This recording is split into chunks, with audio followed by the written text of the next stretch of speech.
Pastor Moise Obiang-Matondo, leader of Hope of Divine Glory Church, presents your bilingual program at the Kingdom School. Teachings about the Word of God. Be blessed in Jesus Christ's name. Le pasteur Moise Obiang-Matondo, leader du ministère Espérance de la Gloire Divine, vous présente l'émission À l'école du Royaume de Dieu, une émission bilingue d'enseignement à la lumière des Saintes Écritures. Bon confort d'écoute et que Dieu vous bénisse.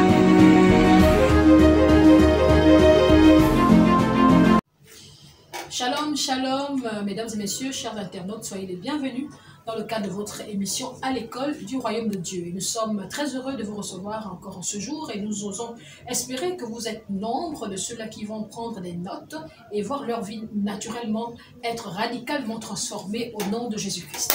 Alors avec moi, je suis pas seul, vous le connaissez, alors pasteur Moise Matondo. Shalom, homme de Dieu. Alors shalom ma soeur. Comment vous allez? Par la grâce de Dieu, ça va. Et l'œuvre du Seigneur? Par la grâce de Dieu également, ça va. Ça va, et nous vous bénissons également au nom de Jésus-Christ, vous qui nous prenez pour la première fois. Nous osons espérer que vous serez encore et encore et encore connectés pour prendre des notes et être naturellement enseignés à la lumière des Écritures. Avant que d'apporter le thème à l'homme de Dieu, les émissions précédentes, toujours sur le rapport la foi. Et ce, c'est pour dire qu'actuellement, il y a des vies, il y a des personnes qui vous contactent, qui manifestent comme ça la soif d'être enseignées. Oui, effectivement, nous rendons grâce au Seigneur pour tout ce qu'il fait dans la vie des frères et sœurs. Nous avons beaucoup de réactions à travers ces enseignements, à travers ces émissions. Beaucoup de personnes comprennent, beaucoup de personnes également sont transformées. Et surtout, ce qui nous fait plaisir, il y a beaucoup de personnes en fait qui nous écrivent, qui nous appellent pour dire « Oh pasteur, nous rendons gloire à Dieu parce que nous avons compris en fait les choses d'une autre façon. » C'est-à-dire nous avons compris les choses telles qu'elles sont. Et ça nous réjouit de comprendre que les enfants de Dieu aujourd'hui s'intéressent à la connaissance de la parole de Dieu pour être en harmonie, en accord avec la volonté du Seigneur. Donc c'est ce qui nous réjouit le plus et nous remarquons également qu'il y a beaucoup de témoignages. Amen. Mais bon, je pense qu'on n'est pas là pour faire la publicité. Mais ce qui nous intéresse, c'est que nous demandons aux frères et sœurs de comprendre l'enseignement, de la mettre en pratique. La parole de Dieu ne ment jamais. Elle fait ce qu'elle dit. Et donc, il y a beaucoup de choses qui sont en train de se faire. Il y a des malades qui sont guéris. Il y a des vies qui sont transformées. Il y a même des personnes qui ne travaillaient pas, mais qui travaillent pour la première fois parce qu'ils ont mis la foi en action. Et donc, ce sont des choses extraordinaires. Que le Seigneur soit glorifié, c'est pour sa gloire. Et vous devez comprendre que la Bible déclare qu'ils ont vaincu par la parole de leur témoignage et par la puissance du sang de l'agneau. Donc nous pensons de Dieu que le témoignage, non pas pour faire une publicité, mais à quoi est-ce qu'ils croiront que Jésus-Christ est vivant? C'est à ces signes, je crois. Exactement. Voilà. Et donc nous vous rappelons que cette émission est une émission bilingue. Si vous parlez anglais, le Seigneur fera grâce que vous puissiez non seulement sur la page qui vous est présentée, ou par les contacts que vous avez, vous pourrez suivre les numéros, les autres émissions qui ont déjà été publiées. Qu'à cela ne tienne, nous aurons également un numéro bilingue pour vous. Alors aujourd'hui, nous avons une thématique, homme de Dieu, la prière de la foi. Pourquoi la prière de la foi? Alors pourquoi la prière de la foi? C'est parce que la prière est basée sur la foi. Amen. La prière est basée sur la foi. En réalité, prier, c'est exprimer la foi. Donc, on ne prie pas. Généralement, nous, on a été mal formés, c'est-à-dire à l'école de la prière. On nous a dit, en fait, prier, c'est demander à Dieu. C'est parler avec Dieu. C'est parler avec Dieu, c'est demander avec Dieu. Surtout, on s'appuie sur des textes qui nous autorisent à prier, comme Matthieu 7,7. On reviendra tout au long de cette émission. Demandez, on vous donnera. Donc, en fait, on a fait... De la manière dont la prière a été enseignée, on nous a donné ce schéma. C'est-à-dire, Dieu est bon, donc il faut demander à Dieu et il va vous donner. Donc en fait, les choses sont chez Dieu là-bas, il va vous les donner. Or, Dieu, dans sa procédure, ce sont les choses qu'il nous donne spirituellement, que nous demandons à Dieu pour qu'il les manifeste physiquement. Voilà le rôle de la prière. Donc la prière a pour but de demander en fait la manifestation de ce que Dieu nous a déjà donné. Donc quelque chose qui n'est pas d'abord donné par Dieu ne peut pas faire l'objet d'une prière. Mais encore qu'il faudra savoir, homme de Dieu, qu'est-ce qui nous a été donné par Dieu. Et donc c'est pourquoi nous sommes là pour éclairer le peuple. Voilà. Et nous osons espérer également que vous, je crois que ce sont les questions que vous posez, qu'est-ce que Dieu nous donne exactement? Qui est mieux placé que quiconque pour avoir droit à ces choses? Et pourquoi la prière? Est-ce que la prière aujourd'hui, c'est simplement, comme je vous dis, exprimer sa foi? Parce que dans exprimer sa foi, dans l'expression, il y a un mouvement. Est-ce que c'est un mouvement qui se veut régulier? Est-ce que c'est un mouvement qui se veut séquentiel? Est-ce que c'est un mouvement qui se veut circonstanciel? Autant de questions qu'on peut se poser. Nous avons largement évolué sur la notion de la foi, mais je crois que on va d'abord certainement s'appesantir sur le texte de base de Dieu aujourd'hui. Ok, merci beaucoup. Donc, nous prenons la parole pour partager avec vous ce que le Seigneur a voulu que nous partageons. Alors, donc, nous parlons de la prière de la foi. Nous parlons de la prière de la foi. Et nous allons poser donc les fondements de ce que nous allons dire. Donc nous allons nous appuyer sur les Écritures. Dans Jacques chapitre 5, le verset 15 à 16. Jacques chapitre 5, le verset 15 à 16. Alors la parole de Dieu déclare: la prière de la foi sauvera le malade, et le Seigneur le relèvera. Et s'il a commis des péchés, il lui sera pardonné. Alors, confessez donc vos péchés les uns aux autres, et priez les uns pour les autres, afin que vous soyez guéris. La prière fervente du juste a une grande efficacité. Alors, dans le verset 15, on parle de la prière de la foi qui sauvera le malade. Et dans la partie C du verset 16, on nous parle de la prière de la foi qui a une grande efficacité. La prière du juste qui a une grande efficacité. Oui. Or, la prière de la foi n'est rien d'autre que la prière du juste. Parce que dans Hébreux 10, le verset 38, la Bible dit « Le juste vivra par la foi ». Donc, le juste, c'est celui-là, en fait, qui a une prière efficace. Donc, c'est celui-là qui prie par la foi. Et la prière de la foi sauve. La prière de la foi apporte le salut. Donc, dans le salut, il y a les différents aspects dont l'homme a besoin. Donc, le salut, c'est un élément complet. C'est-à-dire, tout ce dont l'homme a besoin est renfermé dans le salut. Donc, c'est la prière de la foi qui sauve, qui apporte le salut. Est-ce que c'est pour dire qu'il n'y a que celui qui est sauvé qui est exaucé? Il n'y a que celui qui est sauvé qui est exaucé, pas du tout. Parce que même celui qui n'est pas sauvé, mais s'il applique le principe de la foi, il aura la solution. La preuve, il y a l'image de la femme cananéenne, c'est-à-dire qui avait fait une prière. Elle a supplié Jésus pour la guérison de son enfant. Elle n'était pas juive. Donc, elle ne faisait pas partie, en fait, du peuple de Dieu. Mais elle a appliqué le principe de la foi. Et Jésus a reconnu sa foi. À la fin, il a dit, jamais je n'ai vu une telle foi en Israël. C'est-à-dire, Jésus a dit, même au milieu de ceux qui sont sauvés, il n'y a pas une telle manifestation de la foi. Et donc, cette femme a été sauvée, a reçu, en fait, le salut, a reçu la guérison de son enfant, non pas parce que elle était devant Jésus, mais parce qu'elle avait manifesté la foi. Parce qu'elle avait manifesté la foi. Et sa foi a été manifestée en Christ. Et sa foi a été manifestée en Christ. Donc nous allons voir tout ça dans les détails. Alors donc, nous disons ceci. La prière est basée sur la foi. Donc la prière, en fait, c'est l'expression de la foi. Quand on prie, c'est pour exprimer la foi. C'est pour exprimer la foi. C'est pour exprimer la foi. Et c'est la prière de la foi qui apporte l'exaucement. C'est la prière de la foi qui apporte le salut. C'est-à-dire l'exaucement, la solution, la réponse. Et c'est cette prière également qui produit des effets, qui a une grande efficacité. Donc c'est une prière qui a des effets. Donc ça veut dire quoi? La prière de la foi est une loi de cause à effet. C'est-à-dire les effets sont connus à partir de la cause. C'est-à-dire ce qu'on va obtenir est déjà connu d'avance à partir de la foi qu'on a. Donc, bon, maintenant, nous avons enseigné sur la foi ici que la foi est basée sur quelque chose qui existe déjà. La foi n'est pas basée sur le vide. C'est-à-dire vous ne pouvez pas dire que j'ai foi en Dieu et que vous ne possédez pas quelque chose. C'est-à-dire quand vous dites que j'ai foi, ça veut dire que vous avez quelque chose à nous démontrer. C'est pourquoi la foi est une ferme assurance. Des choses qu'on espère, mais une démonstration. Voilà, vous espérez des choses, mais vous devez faire la démonstration que vous les avez. Pourquoi vous devez faire la démonstration? Parce que vous voulez manifester la foi. Donc la foi exige la possession préalable de la chose qu'on doit obtenir. Alors maintenant, cela nous amène à quoi? Puisqu'on parle de la chose qu'on doit obtenir par le moyen de la foi ou par le moyen de la prière de la foi. Ça veut tout simplement dire quoi? Que la chose a deux dimensions. Chaque chose a deux dimensions. Il y a la dimension spirituelle, il y a la dimension réelle, la dimension physique. Il y a la dimension invisible et la dimension... Il y a la dimension invisible, il y a la dimension visible. Alors donc, la foi, c'est la possession des choses invisibles. La foi, c'est la possession des choses invisibles. La foi, c'est la possession des choses invisibles. Donc, ça veut dire, on demande à Dieu des choses que vous possédez d'abord, de façon invisible. C'est ça, le principe de la foi. C'est parce que vous possédez d'abord les choses à l'échelle invisible que vous avez maintenant le droit de les avoir physiquement. Mais si vous n'avez pas les choses de façon invisible, vous n'avez pas le droit de les avoir spirituellement, de les avoir physiquement.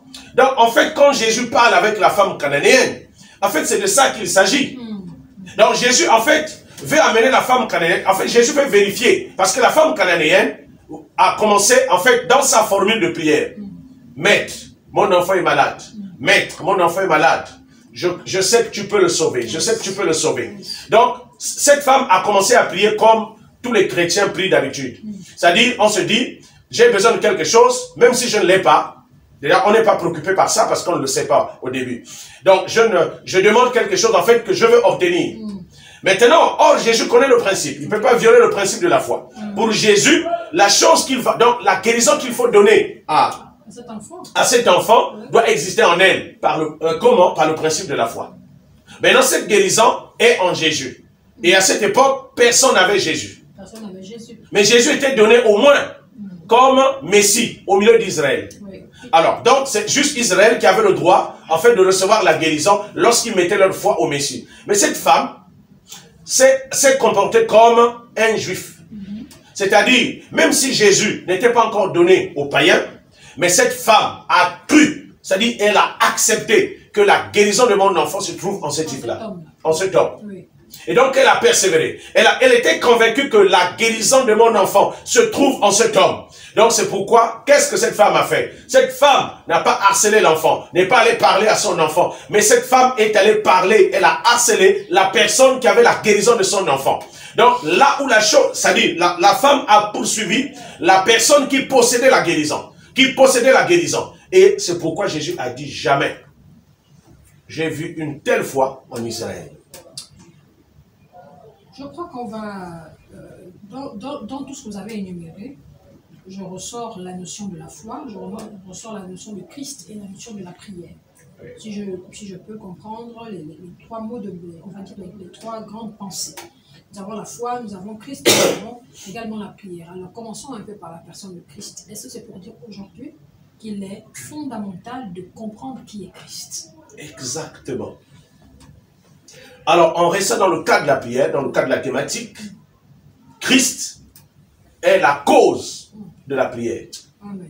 Christ est la base de la prière. Alors, pourquoi et comment? Alors, l'homme est dans un état de besoin. Pourquoi l'homme est dans un état de besoin? Parce que l'être humain est un vase qu'on est appelé à remplir. Amen. Mais qui doit remplir le vase? C'est le fournisseur. Et le fournisseur, c'est Jéhovah Jireh. C'est pourquoi Dieu est Jéhovah Jireh. Donc c'est lui qui a créé le vase pour qu'il mette du contenu. Et le contenu qu'il doit mettre à l'intérieur, c'est la vie de l'homme. Qui n'est rien d'autre que sa vie qui vient de lui. Alors, maintenant, l'homme en tant que vase peut souffrir des manquements ou d'un vide. Donc, c'est-à-dire manquer quelque chose ou n'avoir pas quelque chose n'est pas un problème. Parce que ça, c'est la nature du vase. Dans le vase, le contenu peut manquer. Mais ça ne veut pas dire que le contenu, on ne peut pas le trouver. Ou qu'il ne peut pas finir. Ou le contenu ne peut pas finir. Le contenu peut finir, et même si ça manque, mais on sait au moins où le trouver. Donc, c'est pourquoi la plus grande responsabilité de Dieu, c'est de nous donner du contenu. C'est de remplir le vase. C'est de nous donner. C'est pourquoi Dieu, sa fonction principale vis-à-vis de l'homme, au-delà du fait qu'il est créateur, après nous avoir créé, il est responsable de nous donner ce dont on a besoin. Donc c'est pourquoi Dieu ne va pas se fatiguer de donner. Maintenant, nous, notre responsabilité, c'est de savoir où se trouve le contenu, c'est-à-dire la vie dont nous avons besoin. Chacun doit connaître en fait sa source. Et notre source, c'est Dieu. C'est lui notre fournisseur. Donc, c'est auprès de lui qu'on doit aller se ressourcer. Et donc, comment? Donc, en demandant. C'est pourquoi Jésus a développé dans la prière, dans le sermon sur la montagne, il a enseigné la prière, surtout dans Matthieu 7,7, Jésus donne en fait la pratique de la prière. Il dit, demandez et on vous donnera. On demande à qui? On demande au Père. Cherchez. On cherche où? Auprès du Père. Frappez. On frappe où? Toujours auprès du Père. Donc Jésus montre les 3 dimensions en fait de la prière. Les 3 dimensions qui consistent à obtenir le contenu, à obtenir quelque chose dont vous avez besoin. Donc il y a 3 façons d'obtenir la chose dont on a besoin. Soit vous demandez, et maintenant si on ne vous donne pas, vous cherchez pour quelle est la raison, et vous frappez. Donc demandez et on vous donnera, cherchez et vous trouverez, frappez et on vous ouvrira. Bon, dans la version originale, en fait, il est dit, parce que l'évangile de Matthieu a été écrit en araméen, et l'araméen est proche de l'hébreu. Donc, dans la version originale, bon, le contexte est ceci. Demandez. Continuez à demander. Jusqu'à ce qu'on vous donne, et votre joie sera parfaite. Persistez. Voilà. Donc, je pense que même dans la version parole vivante, c'est à peu près, c'est traduit à peu près comme ça. Donc, en réalité, c'était dit. Jésus avait dit ceci. Demandez. Continuez à demander. Jusqu'à ce qu'on vous donne, et votre joie sera parfaite. Mais lui second a coupé court. Bon, puisque la langue française aime la facilité et les résumés. On est spécialiste des résumés. Donc, demandez, continuez à demander jusqu'à ce qu'on vous donne et votre joie sera parfaite. Cherchez, continuez à chercher jusqu'à trouver ce dont vous avez besoin et votre joie sera parfaite. Frappez jusqu'à ce que la porte vous soit ouverte et votre joie sera parfaite. Donc, vous voyez, là, en fait, le but pour lequel Dieu nous demande de demander, c'est pour notre joie. C'est pour qu'on se réjouisse du Père. Pour qu'on dise que, waouh, mon Père est grand, mon Père est bon, mon Père m'aime, mon Père est efficace. En fait, c'est ça, c'est pour la gloire du Père. Nous ne devons pas nous lasser. Nous ne devons pas nous lasser, parce qu'en fait, c'est quand le Père nous donne qu'il est glorifié. Amen. Amen. Donc, beaucoup de personnes ont une mauvaise image de Dieu. On le prend comme étant un tyran, quelqu'un de dur, de difficile. Mais le problème avec Dieu, c'est que Dieu va être dur lorsqu'on ne connaît pas comment il fonctionne. C'est pourquoi la connaissance de Dieu est importante. Voilà. Alors donc, sur cette base, la prière de Matthieu 7,7, c'est-à-dire les demander, chercher, vous trouverez, frapper. Qu'est-ce qu'on demande? En fait, c'est là où il y a eu le problème, et dans l'église.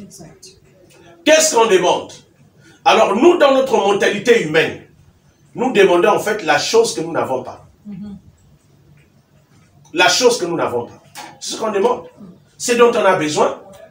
C'est ce qu'on demande à Dieu pour qu'on l'obtienne physiquement. Pour qu'on l'obtienne dans la réalité. Or, ce qui vient dans la réalité doit d'abord exister spirituellement. Si la chose n'existe pas spirituellement, elle ne viendra pas à la réalité. Et donc, c'est ça le problème. C'est ce petit détail qui fait en sorte que les prières ne sont pas exaucées. Il y a le fait qu'on n'est pas... Déjà, le premier problème que vous avez soulevé, c'est qu'on se lasse avant de recevoir. C'est-à-dire que beaucoup d'entre nous ne savions pas que lorsqu'il faut prier, il faut insister jusqu'à exaucement. Oui. Or, beaucoup, lorsqu'on a demandé 1, 2, 3, 4, 5, 6 fois, on voit que la chose n'arrive pas, on se lasse. Or, c'est une erreur fatale. Oui, mais en fait, cela est dû, je pense, au manque de connaissance. C'est dû à ce fait que je vais expliquer. Alors, dans notre mentalité humaine, nous avons été programmés à concevoir la prière ou la demande comme ceci. J'ai besoin de quelque chose physiquement. Parce qu'en fait, nous, on n'a pas besoin de choses spirituelles. Nous, on a besoin des choses réelles, des choses physiques. Maintenant, la Bible m'autorise. Il y a un verset qui m'autorise de demander et on va me donner. Donc, dans notre conscience, c'est la chose physique que je veux demander pour que Dieu me la donne aussi physiquement. Or, c'est faux. C'est pas comme ça. Quand la Bible dit « Demandez, on vous donnera », ça veut dire ceci. La chose que Dieu vous donne spirituellement, c'est ce que vous demandez. Or, la chose que vous demandez physiquement doit d'abord exister à l'échelle spirituelle. Donc, si vous allez directement pour demander quelque chose physiquement et que vous ne savez pas qu'elle existe spirituellement, alors vous n'êtes pas dans la foi. Parce que la foi, j'ai dit au début, c'est la possession de la chose spirituelle. Donc si vous n'avez pas la chose spirituelle, vous n'avez pas la foi. Donc la foi regarde aux choses invisibles et non aux choses visibles. C'est pourquoi on dit, nous ne marchons pas selon la vue, mais nous marchons selon la foi. Mais pourquoi nous marchons selon la foi? Parce que la foi ne regarde pas aux choses visibles, mais la foi regarde aux choses invisibles. C'est quoi la chose invisible? D'ailleurs, c'est même dit, la chose invisible. Ça veut dire que la chose qui existe spirituellement qu'on ne voit pas. Maintenant, ces choses-là, toutes ces choses spirituelles, toutes ces choses, en réalité, quand Dieu parle des choses, en fait, il parle des choses de façon spirituelle et physique. Mais sauf que la partie physique n'est pas manifestée. Elle est encore non manifestée. Mais quand Dieu donne les choses, puisque Dieu c'est un esprit, il est dans le monde spirituel, donc il nous donne des choses de façon spirituelle. C'est ce que les chrétiens ne comprennent pas, ou bien c'est ce que les gens ne comprennent pas. Dieu ne nous donne que des choses spirituelles. Donc vous êtes en train de nous enseigner sans nous tromper que nous devons nous attacher. D'abord, nous devons nous donner la priorité sur les choses spirituelles. Exactement, sur les choses spirituelles. Maintenant, puisque les choses spirituelles sont nombreuses, elles concernent toute la vie. Au lieu que l'homme aille demander en détail, Seigneur, donne-moi la guérison, donne-moi la provision, donne-moi l'emploi, donne-moi ceci. Dieu a fait quoi? Il a trouvé nécessaire de rassembler toutes les choses spirituelles et il les a mis en une personne qu'on appelle Jésus-Christ. Donc, tout ce dont nous avons besoin pour notre vie, pour notre existence, Dieu l'a mis en Jésus-Christ. Donc, Jésus-Christ, en fait, est le dépôt. Jésus-Christ, c'est le magasin.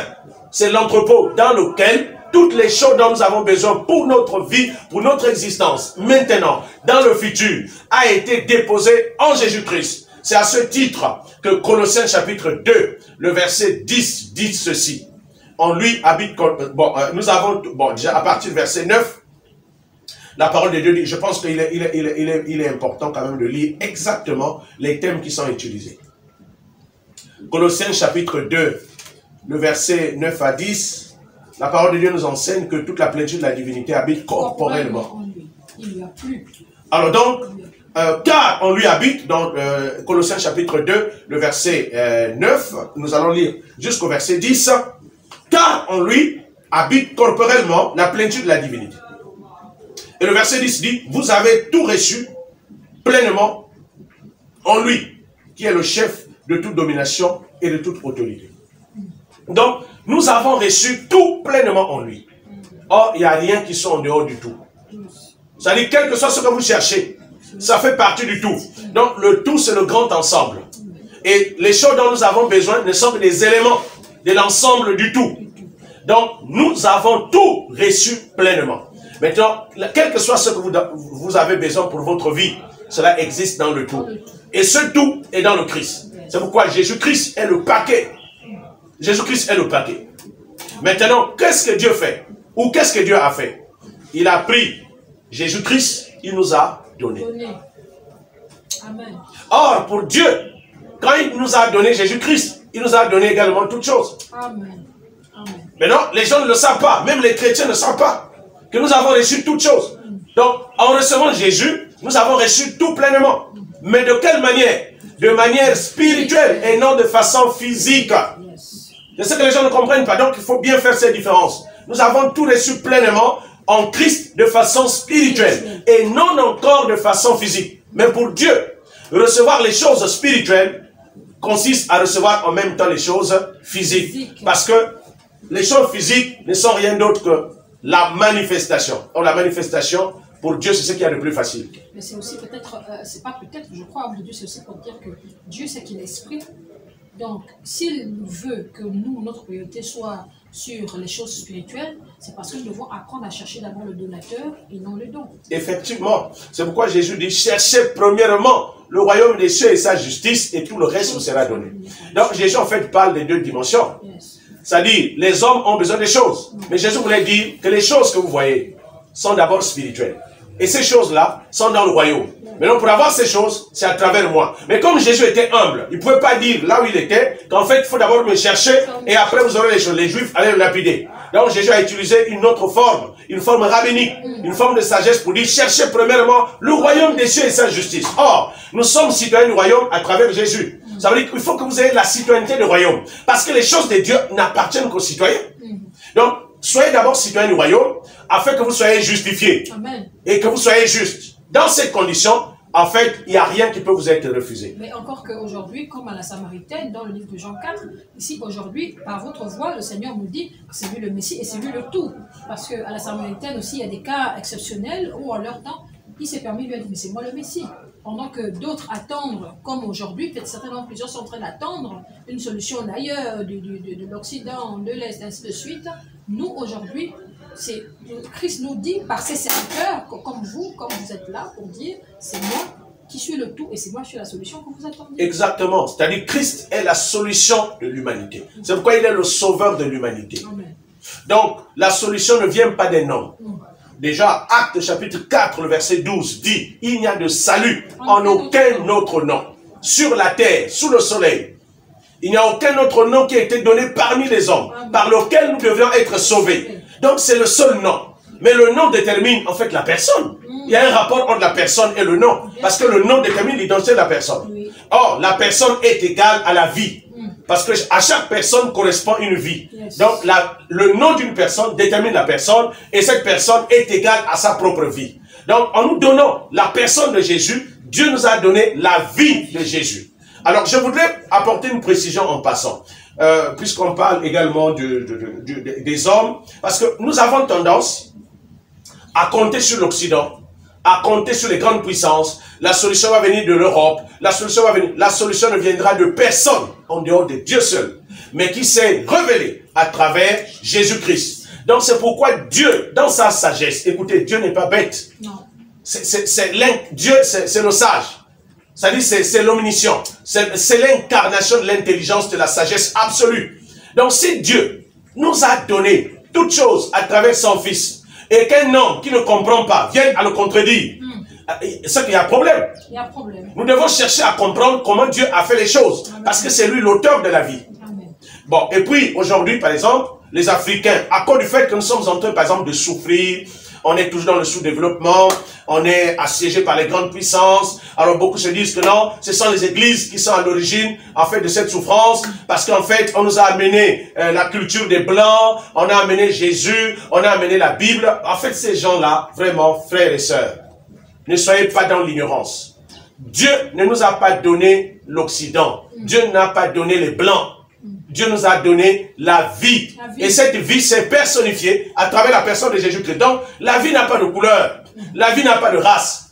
La vie est impartiale. La vie est universelle. Donc, en fait, la vie qui nous a été donnée est universelle. Elle n'a pas de couleur. Donc, Jésus n'est pas blanc. C'est-à-dire, le Christ n'est pas blanc, n'est pas noir. Le Christ est universel. Et la vérité n'a pas de couleur. La vérité n'est ni blanche ni noire. Dieu nous a donné la vérité. Et Dieu nous a donné le chemin qui mène à la vie.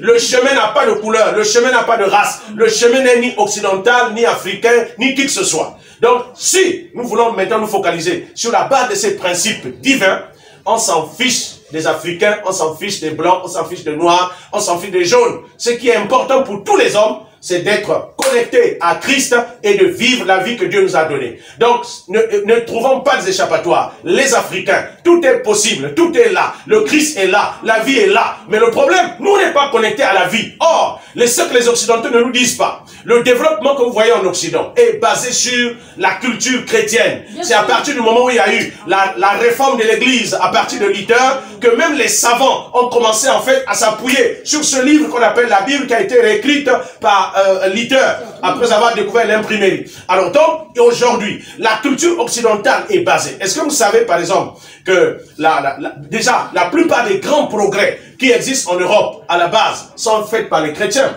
Je vais vous donner, par exemple, deux exemples. Regardez la plus grande université de France, qu'on appelle la Sorbonne. Mais la Sorbonne a été, à la base, c'était une université, c'était un collège de théologie, qui était fondé par Sorbonne, par Monsieur Sorbonne. C'est ce qui est devenu la Sorbonne, la plus grande. L'université d'Harvard, c'était le pasteur Joseph Harvard qui a fondé cette université. Aujourd'hui, c'est devenu la plus grande université. Donc, dans les grandes universités, il y a un fondement christique. Il y a un fondement christique. Et Christ est, écoutez, si vous ne bâtissez pas sur la lumière, vous ne pouvez pas aller loin. Même les puissants des ténèbres le savent. Les satanistes le savent. Les occultistes le savent. Que si ce n'est pas par la lumière, or, il n'y a que la lumière qui produit la vie. Et d'ailleurs, le niveau le plus élevé de la dimension spirituelle, c'est la lumière. C'est pourquoi on ne touche pas la lumière, on ne peut pas corrompre la lumière. La lumière est universelle, elle est la même partout. Donc Jésus dit, vous êtes la lumière du monde. Vous êtes le sel de la terre. Le sel aussi est universel. C'est le même sel en France, aux États-Unis, en Afrique. Donc écoutez, revenons à la dimension spirituelle. Revenons à la parole de Dieu. Arrêtons de discuter sur des gens. Arrêtons d'accuser l'Occident. Arrêtons. Même si, vous savez, pourquoi l'Occident est devenu comme ça? Parce que dès l'instant où ils ont abandonné, dès l'instant où ils ont connu le progrès, ils se sont appropriés de ce progrès. Ils ont cru que ça vient d'eux. Alors ça venait de Dieu et de ces principes qu'ils ont utilisés à partir de la connaissance biblique. L'Occident est en train de s'effondrer parce qu'aujourd'hui l'Occident est en train de rejeter, même dans notre constitution, les principes qui ont fondé l'Occident. D'où l'effondrement de l'Occident. L'Occident est déjà fini. L'Occident est déjà fini. Mais le continent qui va prendre les principes bibliques, c'est ce continent-là en fait qui va se lever. Donc la vie se trouve dans la parole de Dieu, dans le Christ. Christ est la vie. Donc il faut qu'on revienne à Christ et non aux choses, aux philosophies, c'est-à-dire que les hommes ont mis en place. Il faut dire qu'il faut revenir à Christ sans mélange. Parce qu'aujourd'hui aussi, malheureusement, nous avons des endroits où on dit, bon, ici c'est Christ, mais on vous présente un petit morceau d'écorce. Ici, on vous présente un petit morceau de paille noire. On vous présente qu'il faut sortir de son corps. Il faut revenir à Christ tel que la parole est, en Dieu, je crois. Bon, vous savez, Christ est pur. Il est pur. Christ est comme la lumière. Bon, Christ est comme le soleil.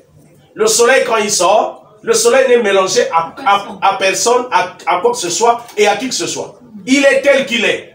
Donc il est dans sa gloire, parce que l'autre aspect de la gloire, en fait c'est la chose telle qu'elle est dans sa nature. Donc le soleil est pur, elle n'est pas corrompue, et personne ne peut corrompre le soleil. Le soleil reste dans sa nature et dans sa dimension et dans sa fonction d'éclairer. Donc le Christ est pur, elle n'est pas mélangée, parce que c'est la lumière. D'ailleurs, la Bible dit dans 2 Corinthiens chapitre 6, à partir du verset 14, il n'y a pas de rapport entre la lumière et les ténèbres. Donc on ne peut pas mélanger. C'est ça d'abord la sainteté. C'est un état de non-mélange. C'est ça la pureté, un état de non-mélange. Donc on ne peut pas mélanger Christ à autre chose. On ne peut pas mélanger la vie à autre chose. Donc la vie est pure. Donc, si nous voulons vivre véritablement la vie, nous devons éviter. En fait, quand vous vivez la vie telle qu'elle est, vous sortez de la corruption. Parce que la corruption, c'est un état de mélange. Alors, homme de Dieu, je reste toujours sur la même lignée. Hein. Est-ce qu'on peut dire aujourd'hui, puisque la Bible en parle, je crois, de l'être intérieur, est-ce que ici, c'est pour dire, lorsque le Seigneur dit prier sans cesse, c'est pour que cet être spirituel qui est en nous grandisse? Parce que j'aimerais un peu que vous nous étayiez un peu sur l'être spirituel. Parce que est-ce que c'est moi, par exemple, Jérémie, Gaëlle, Françoise, en tant que femme, qui va aimer les choses spirituelles, ou alors il y a une autre dimension à l'intérieur de moi qui va aimer les choses spirituelles? Et est-ce que c'est la raison pour laquelle la prière doit être régulière? Ok. Merci pour une telle question. Je suis en train de rire. Beaucoup de personnes pensent que les choses spirituelles sont réservées à une catégorie de personnes. C'est juste l'ignorance. Ce que vous devez savoir, frères et sœurs, c'est que vous êtes un esprit.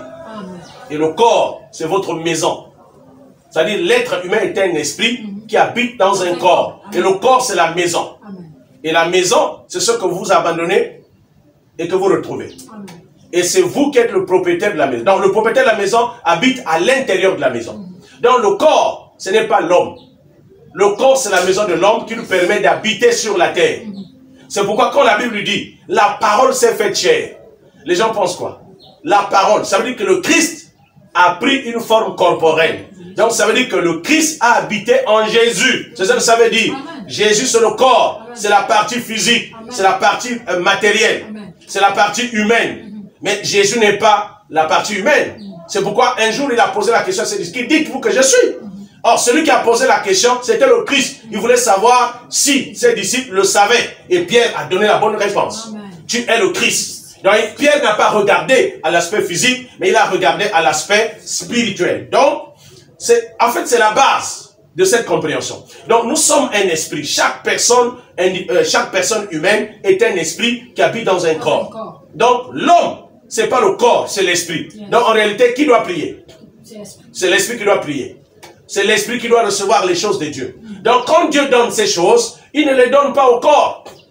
Dieu nous donne à l'esprit. Parce que c'est l'esprit qui est la créature de Dieu. Et c'est l'esprit qui est également le Fils de Dieu, par la nouvelle naissance. Donc lorsqu'il s'agit de naître de nouveau, Dieu a fait naître de nouveau, pas notre corps, mais notre esprit. C'est pourquoi notre corps, malgré le fait que nous sommes nés de nouveau, nous sommes chrétiens, notre corps n'a pas changé. Mais notre esprit a changé. Pourquoi? Notre esprit a connu la régénération, la nouvelle naissance. Notre esprit a été engendré par une sémence incorruptible, qu'on appelle la parole vivante de Dieu. Et donc, nous avons été engendrés dans notre esprit. Maintenant, notre esprit est enfant de Dieu. Et donc, c'est avec notre esprit que nous traitons avec Dieu.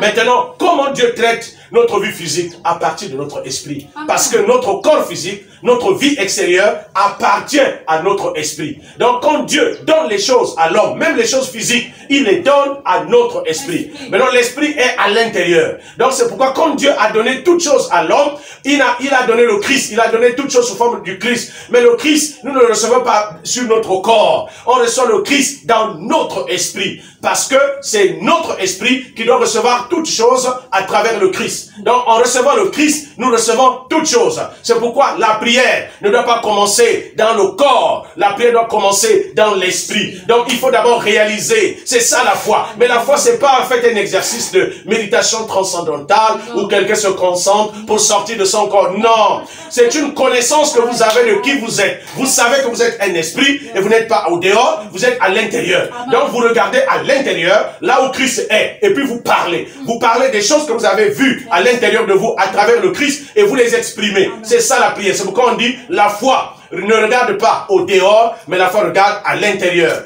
Donc on regarde à l'intérieur pour faire quoi? Pour regarder Christ et toutes les choses qui sont à l'intérieur du Christ. Donc quand quelqu'un comprend cette révélation, que c'est le Christ qui vit en moi, et à partir du moment où j'ai Christ, j'ai reçu toutes choses. Ça dit toutes choses, veut dire tout ce dont j'ai besoin pour la vie, la guérison. Ça dit tout ça, la promotion, l'emploi, toutes ces choses dont nous avons besoin, nous les avons à l'intérieur de nous sous forme spirituelle. À partir de ce moment, nous sommes justifiés. Nous sommes justifiés, c'est-à-dire nous sommes rendus justes. Or, quand nous sommes rendus justes, excusez-moi, lorsque nous sommes rendus justes, cela renvoie en fait à la justice de Dieu. Or, la justice de Dieu, c'est la fonction divine qui consiste en fait à respecter nos droits, à nous conférer les droits. Donc, nous avons droit à vivre physiquement des choses que nous avons reçues spirituellement dans le Christ. Donc celui qui a reçu Christ et les choses qui sont en Christ a maintenant le droit de vivre ces choses à l'extérieur. D'où la prière. Maintenant, comment faire en sorte que les choses spirituelles deviennent des choses physiques? C'est la prière. Donc la prière se positionne entre les choses invisibles que nous avons en Christ et les choses visibles qui vont se manifester.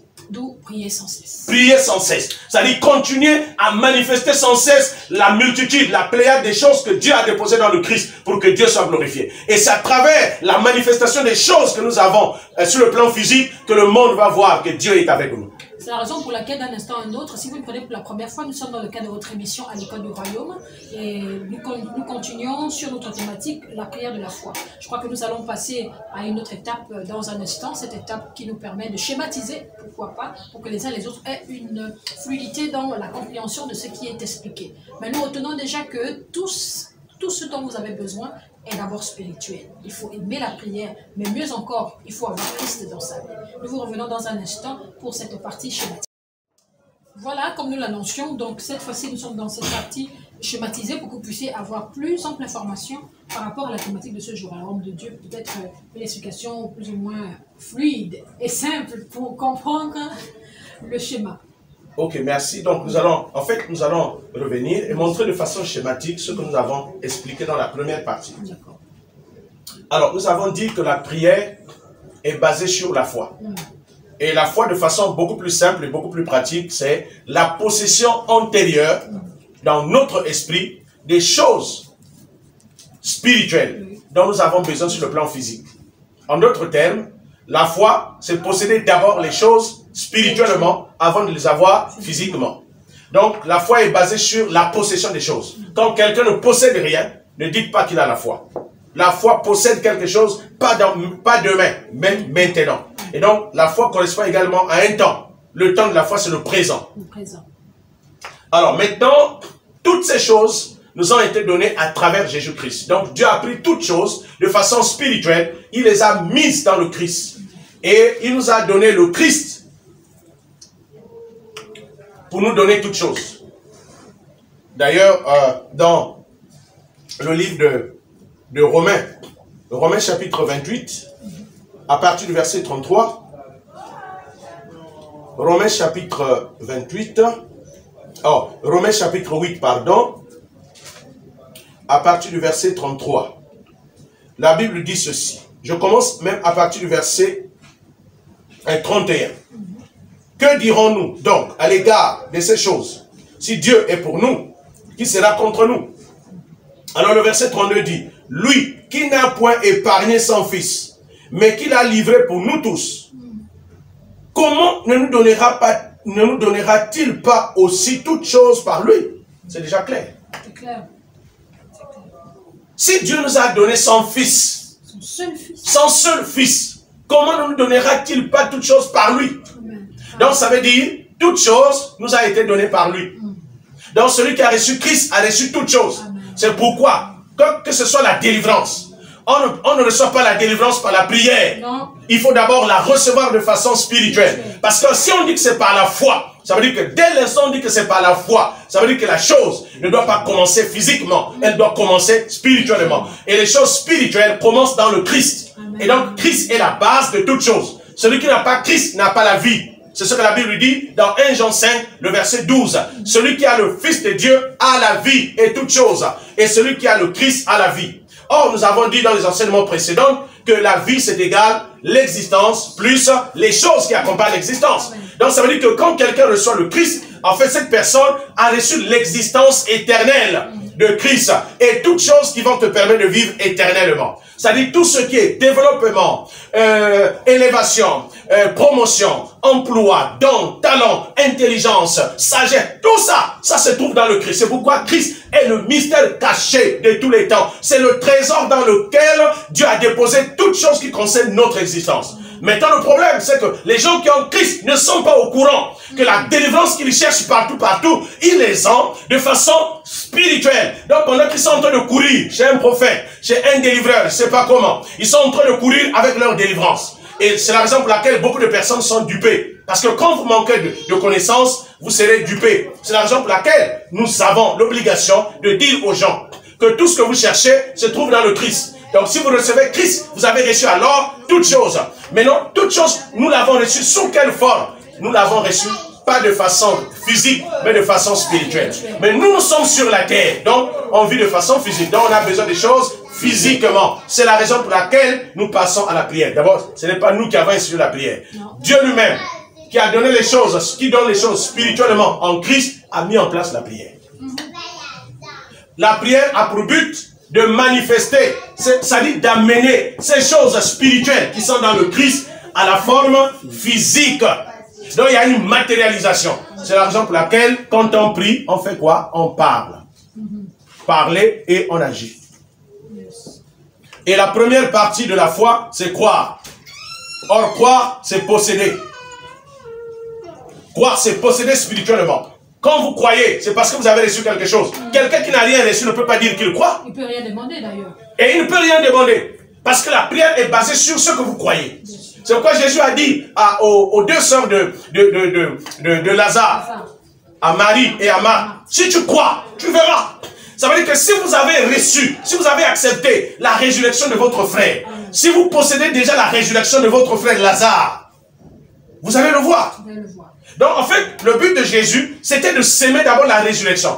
Or, Lazare, Marie et Marthe voulaient que Jésus fasse comme, vous voyez la mentalité, ils voulaient que Jésus amène directement la résurrection. Or, Jésus sait que les choses ne commencent pas physiquement. La résurrection de Lazare est là. Mais si vous ne recevez pas d'abord spirituellement cette résurrection, ça ne viendra pas physiquement. Et donc, quand ils ont eu à quoi, quand elle a eu à quoi, Jésus a dit maintenant, où est-ce que vous l'avez mis? Où est-ce que vous l'avez mis? Et il a appelé Lazare.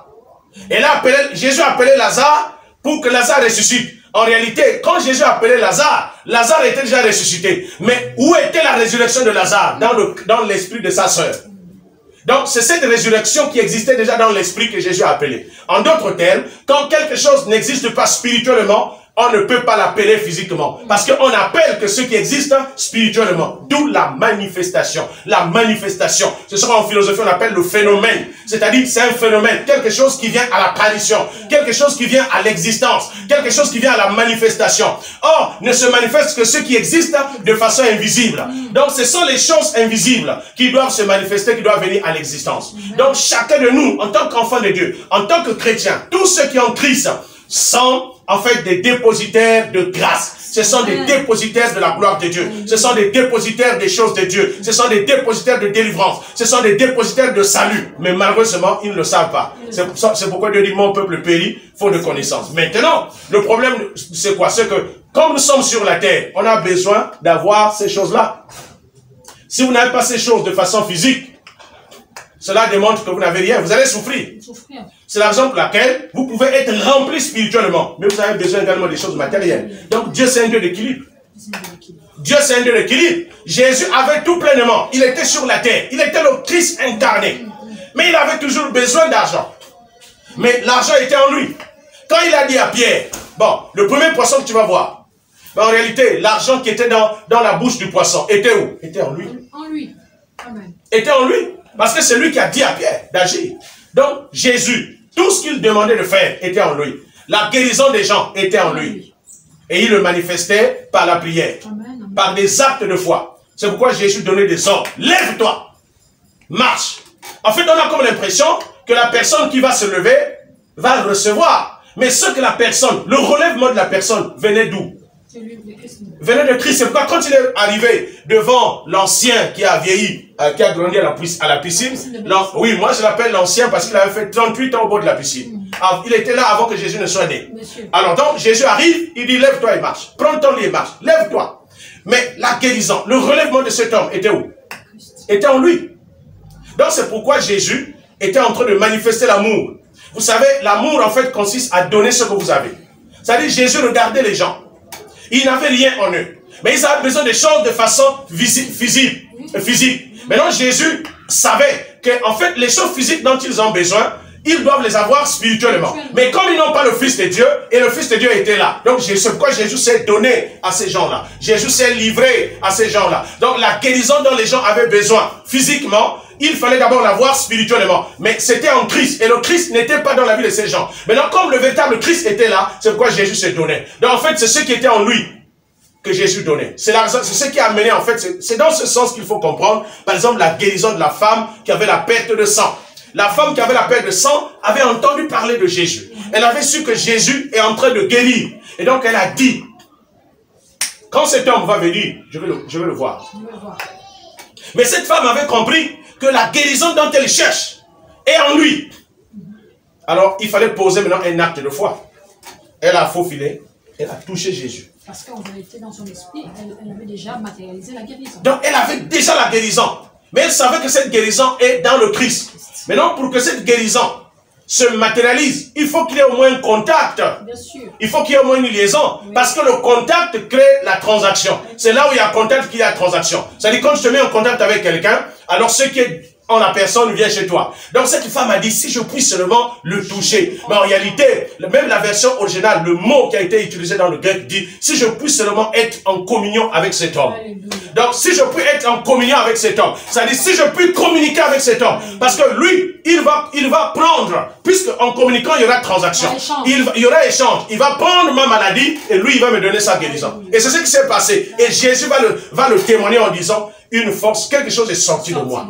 Quelque chose est sorti de moi. Une force est sortie de moi. Donc, cela démontre qu'il y a une transaction. Oh, à chaque fois qu'on croit, il y a quelque chose qui sort de Christ pour nous. Exactement. Alléluia. Il y a quelque chose à chaque fois qu'on croit, il y a quelque chose de Christ qui sort. Jésus dit, je suis la résurrection et la vie. Et donc, il dit, si vous croyez, votre fils, en fait, il n'est pas mort, il dort. Ils ont dit, non, mais tu vas le réveiller au dernier jour. Jésus dit, non. Je suis la résurrection. Je suis la résurrection. Je suis la résurrection. Donc, quand vous recevez Christ, vous avez reçu la résurrection. Donc, en fait, c'est pourquoi ressusciter les morts, guérir les malades n'est pas un exploit. Non. C'est juste la manifestation de Christ qui est en vous. C'est la raison pour laquelle, aujourd'hui, il n'y a plus de miracles parce qu'on ne prêche plus Christ. Parce que le miracle, c'est quoi? C'est la manifestation physique ou réelle de ce qui est dans le Christ. Maintenant, si Christ n'est pas là, on va tirer le miracle. Qu'est-ce qui va se manifester? Donc, en fait, la manifestation n'est rien d'autre que la manifestation de ce qui est dans le Christ. Donc, le rôle de la prière, premièrement, c'est pour entretenir notre communion avec Dieu. Deuxièmement, c'est pour manifester les choses que nous avons dans le Christ. Et pour terminer, tout ça se résume en un mot, homme de Dieu à vous écouter, c'est l'amour. Parce que lorsqu'on regarde Christ, le Père, on commence par le Père, il a donné son Fils unique, c'est un geste d'amour.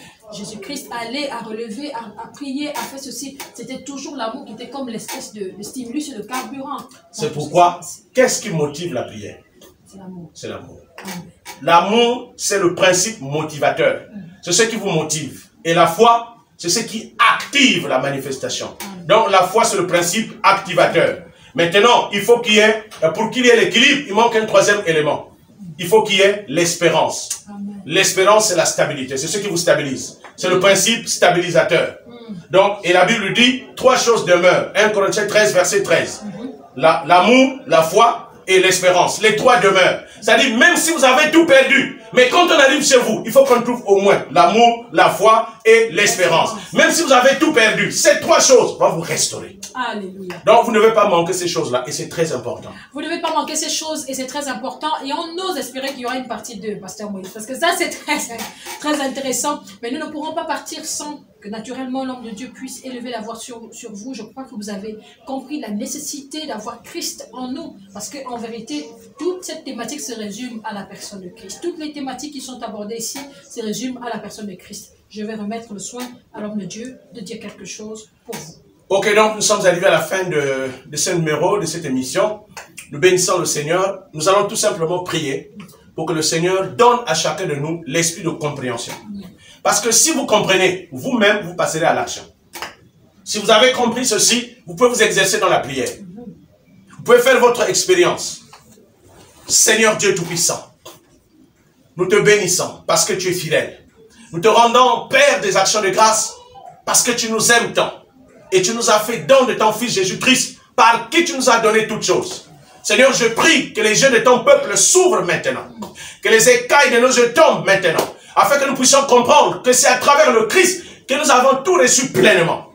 Maintenant, je prie que tu nous donnes à chacun de nous la capacité de prier, la force de prier, que la vie de prière, que l'exercice de la prière devienne quotidiennement, devienne, Seigneur, un exercice quotidien, afin que tout ce que nous avons reçu dans le Christ se manifeste, afin que le nom du Seigneur soit glorifié dans ce monde, au nom puissant de Jésus-Christ. Seigneur, je prie que toutes les personnes qui sont dans le besoin, maintenant je déclare au nom de Jésus, que le Christ se manifeste à travers, Seigneur, leurs besoins, que la guérison se manifeste à travers, Père éternel, le Christ qui habite en eux. Et je proclame maintenant la puissance de la grâce de couvrir chacun de nous, afin que tout ce dont ils ont besoin se manifeste pour la gloire de ton nom. Père, nous te disons merci. Nous te rendons des actions de grâce. Que le Christ soit reçu dans leur vie. Que chacun de nous confesse Christ. Que chacun de nous reçoive Christ. Afin que ton nom, Seigneur, soit glorifié. Merci pour ta parole. Alors, bien-aimés, nous sommes arrivés à la fin. Alors, si vous voulez recevoir le Christ, dites avec moi, Seigneur Jésus, je te reçois maintenant. Parce que tu es la source de ma vie. Parce que c'est à travers toi que j'ai toutes choses. Je veux te recevoir maintenant. Je vais sortir, Seigneur, de la servitude. Je vais sortir, Seigneur, des manquements. Mais je vais te recevoir. Je vais recevoir cette plénitude de la divinité qui est en toi. Maintenant, Père, je t'accepte comme mon Seigneur, comme mon Maître et comme mon Sauveur personnel. Et je suis enfant de Dieu. Je scelle ces paroles afin qu'elles s'accomplissent dans la vie de chacun de nous. Au nom puissant de Jésus-Christ, nous avons prié. Amen. Amen. Et c'est sur cet Amen que nous vous disons à la prochaine fois. Soyez bénis et n'oubliez pas Christ et tout ce dont vous avez besoin. Au revoir. Shalom.